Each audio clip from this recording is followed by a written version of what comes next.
Hello my dear viewers, I would like to thank you for watching the video, and I wanted to say subscribe to my YouTube channel. I will be very grateful and you will not miss new videos. Enjoy the video. My name is Kate Miller and my life used to be simple. I worked as a nurse at the local hospital in Chicago, raised my son Eric on my own, and spent my free time reading or gardening. That was before last Tuesday, the day I found the bag. It started as a regular afternoon. I had a rare day off and decided to take a walk through Lincoln Park. The air was crisp and the autumn leaves crunched underfoot. I was nearing the south end of the park when I saw a black duffel bag lying just off the path, partially hidden by bushes. At first, I thought someone had lost their gym gear. But when I unzipped it, my breath caught. Stacks of cash, neatly bundled, each marked with a bright blue band. My first thought was to call the police, but then I hesitated. $3 million, there was no mistaking the amount. It wasn't the kind of money you stumbled upon by accident. I looked around. The park was quiet, no one in sight. My hands trembled as I zipped the bag back up. I should have walked away. I should have left it there and forgotten I ever saw it, but I didn't. I took it home.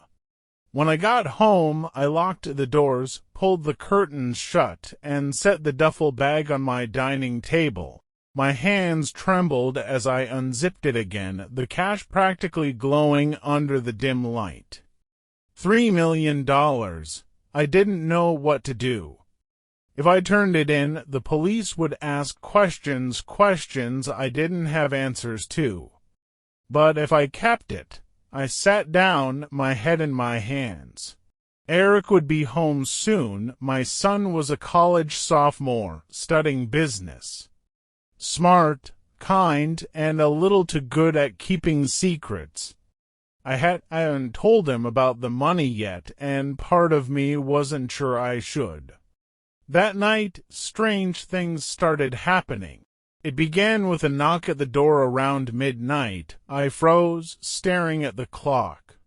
No one visited at that hour, and the neighborhood was usually quiet. Slowly, I crept to the window, peeking out through the curtains. A black car idled across the street, its engine humming. The knock came again, louder this time. "Who is it?" I called, my voice trembling. Silence. I waited a moment, my heart racing, before daring to glance through the peephole. The porch was empty. The next morning, I found a note slipped under the door. It was written in blocky, uneven handwriting. "We know you have it. Return the bag or else." My stomach twisted. Whoever had left the money wasn't just looking for it, they knew I had it. I called Eric immediately, desperate for reassurance. "Sweetheart, I need to talk to you. Can you come home this weekend? Everything okay?" "Mom?" he asked. I hesitated, my eyes flicking to the duffel bag. "It's complicated. I just need to see you." "I'll be there Saturday," he promised. I hung up, feeling both relieved and terrified. But as I turned back to the table, my blood ran cold. The duffel bag was gone. I couldn't breathe. The duffel bag, $3 million, was gone. I searched the house, tearing through every room, but it was useless. The bag had been on the table minutes ago, and now it was just gone. The front door was still locked, the windows shut tight. Whoever had taken it hadn't left a trace. I sank onto the couch, my head spinning. What had I gotten myself into? And then my phone buzzed. It was a text from an unknown number. "You shouldn't have taken what's not yours."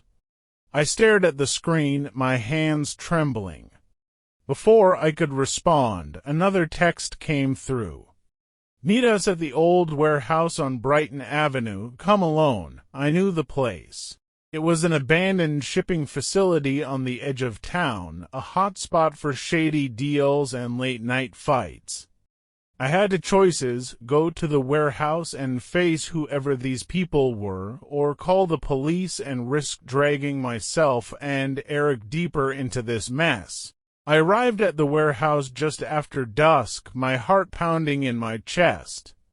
The place was as eerie as I remembered, the building looming against the fading sky. Inside, the air was cold, heavy with the smell of rust and damp concrete. 3 men stood in the center of the room, their faces shadowed under dim overhead lights. One of them held the duffel bag, the black fabric clutched tightly in his gloved hand. "You're late," one of the men said, his voice sharp and clipped. "I don't know who you are or what you want," I said, my voice shaking. "I just found the bag. I didn't mean to take it." The man in the middle stepped forward, his expression cold. "Didn't mean to take it," he sneered. "You think we're stupid? You think we don't know exactly who you are?" "What are you talking about?" I asked, my stomach twisting. He pulled something from his pocket and held it up, a photograph. It was a picture of Eric. My breath caught in my throat. What does my son have to do with this? The man's smile was cruel. Everything. The man tossed the photograph onto the floor at my feet. Eric's face stared back at me, smiling in his graduation cap. I picked it up, my hands trembling. "What do you mean Eric has something to do with this?" The man crossed his arms, his expression cold. "Your son owes us, big, and instead of paying his debt, he decided to run. Thought he could outsmart us. That's impossible," I said, shaking my head. "Eric's just a college student. He doesn't have anything to do with you." The man laughed, a sharp, humorless sound. "You really don't know your own kid, do you?" My chest tightened as he pulled a phone from his pocket. He tapped the screen a few times before turning it toward me. A video began to play. In the footage, Eric sat in a dimly lit room, a stack of cash in front of him. He was laughing, talking animatedly with another young man I didn't recognize. "Don't worry," Eric said, grinning. "It's a sure thing. The boss won't even know it's gone." The video cut off abruptly, leaving me staring at the screen in shock. "No," I whispered. He wouldn't. "Believe what you want," the man said, slipping the phone back into his pocket. "But your son stole from us, $3 million. And when he realized we were on to him, he dumped the bag and disappeared." "That's where you come in." I staggered back, my mind racing. Eric had always been secretive, but this... It didn't make sense. "You think I know where he is?" I asked, my voice shaking. "You're his mother," the man said, his tone icy. "If anyone knows, it's you. And if you're lying." He didn't finish the sentence. He didn't have to. I drove home in a daze, my mind replaying the video over and over again. Eric had always been a bright, ambitious kid. He'd worked hard to get into college, balancing classes with part-time jobs. How could he have gotten involved with people like this? When I walked through the door, I froze. Eric was sitting on the couch, his face pale, his hands clenched into fists. "Mom," he said, standing up quickly. "We need to talk, you think?" I snapped, my voice trembling with anger and fear. "Do you have any idea what kind of people are after us?" His eyes darted toward the window, his expression panicked. "Did they find you?" "Yes, they found me," I shouted. "They showed me a video of you." "Eric, what did you do?" He rubbed the back of his neck, his shoulders slumping. "I thought I could fix it," he said, his voice barely above a whisper. I didn't mean for it to go this far. You stole $3 million, I said, my voice breaking. How could you even think? I didn't have a choice, he snapped, his voice rising. I owed them money. A lot of money. They said I could work it off, but then they kept raising the stakes. I wanted out. My heart sank as the full weight of his words hit me. My son, the boy I'd raised to be honest and hard-working, had gotten himself into something I couldn't protect him from. You have to fix this, I said, gripping his shoulders. You have to give them back what they want. He shook his head. It's not that simple. Once you're in, you're in. They're not going to let me walk away. A loud knock at the door made us both jump. They're here, Eric whispered, his face pale. The knock came again, louder this time. Eric grabbed my arm, pulling me toward the kitchen. We have to get out of here, he whispered urgently. Eric, stop. I yanked my arm free, my heart pounding. We can't just keep running. They won't stop until they find you. Then what do you want me to do? He snapped, his voice breaking. Hand myself over, they'll kill me, Mom. The fear in his eyes made my chest ache, but I couldn't let him see my doubt. Let me handle this, I said, my voice steadier than I felt. Before he could argue, I walked to the door. My hands trembled as I unlocked it, bracing myself for what I'd find on the other side. The man from the warehouse stood there, flanked by two others. His expression was cold, his eyes scanning the room before landing on Eric, who had frozen in the doorway to the kitchen.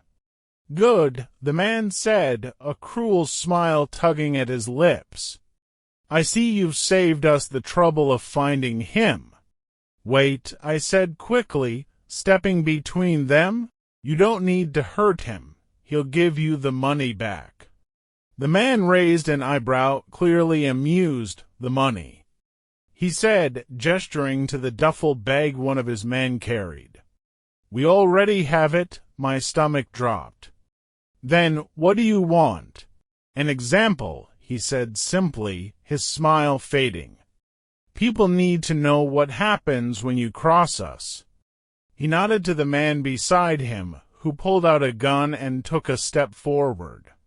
No, I shouted, panic gripping me. Wait. There has to be another way. The man lowered the gun slightly, tilting his head. What are you offering? I hesitated, the words catching in my throat. But as I looked back at Eric, terrified, shaking, still so young, I knew there was only one choice. Take me instead, I said, my voice trembling.